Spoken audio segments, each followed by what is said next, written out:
from Tijuana, here we are. Okay, now what's wild, it's Thursday, and this is called Real People, Real Challenges, Real Solutions. I'm with a real person.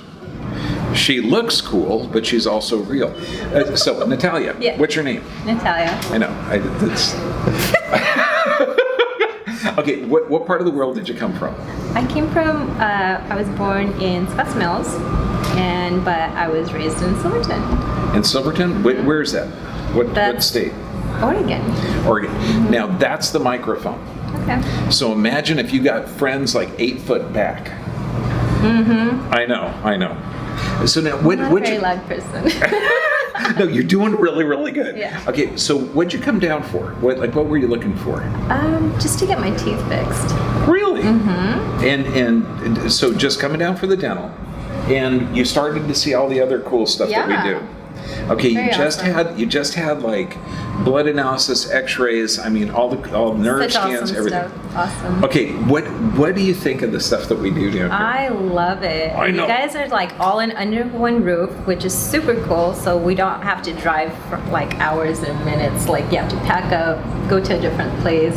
Everything's all under one roof, which is super awesome. Now you came down from Oregon, and you're in Mexico. I know.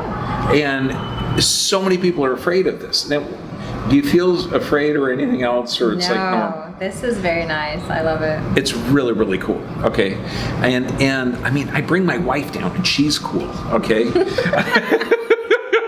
you know, it's safe down here. Yeah.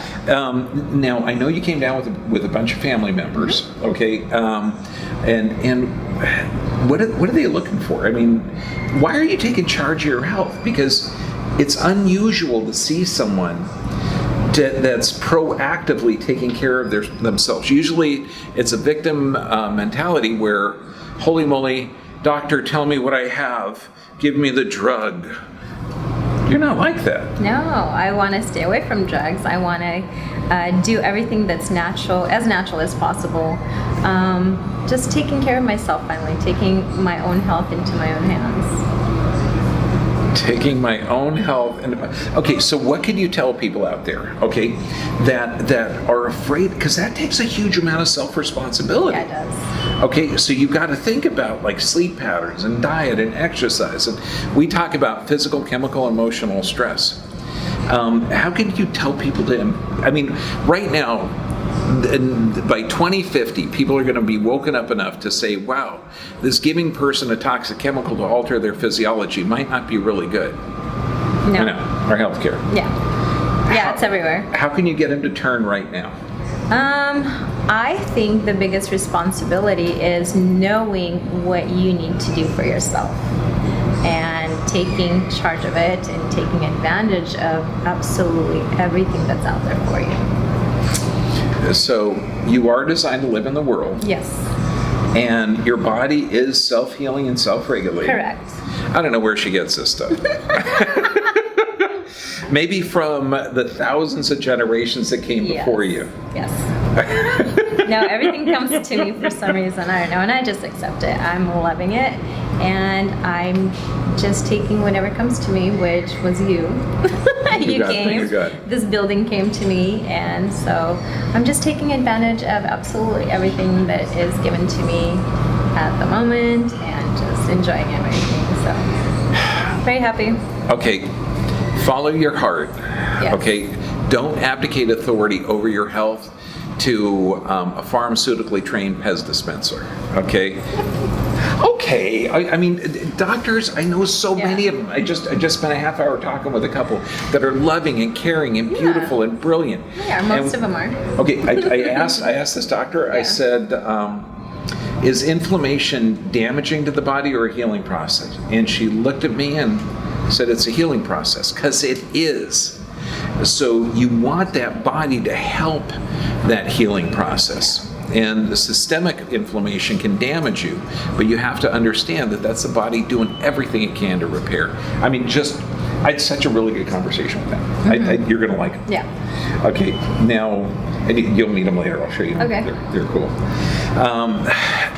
What can you tell someone well, you're afraid to come into Mexico again?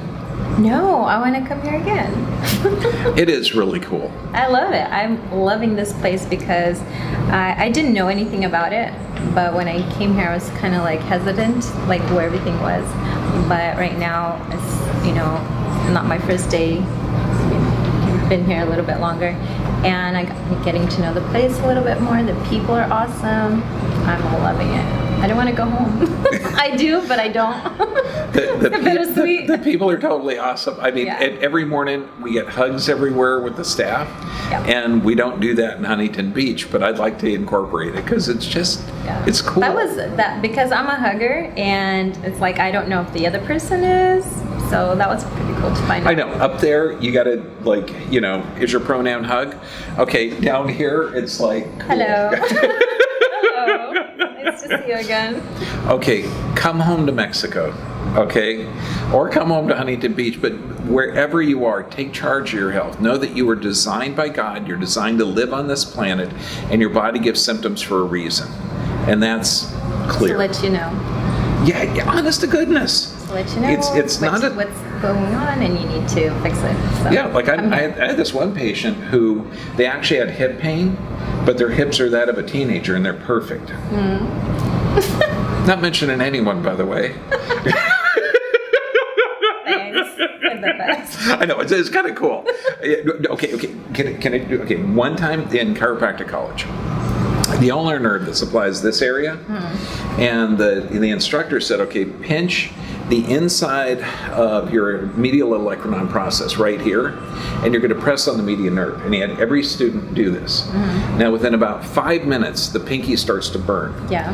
After about 10 minutes, it's on fire. After a half hour, you want to get some pliers and cut the sucker off. Okay, or you alleviate the pressure here, and then warmth flows back to the pinky. And that was a good instruction, day one, of saying where the symptom is might not necessarily be the problem. That does make a lot of sense, and I'm learning that, but a lot of people don't know that. A lot of people don't know. Yeah. We're symptom drug-oriented society because you're trained that way because the pharmaceutical industry runs most of the advertisements. Yeah, thank you. We're going to change that. Take back your world, take back your health. God bless you.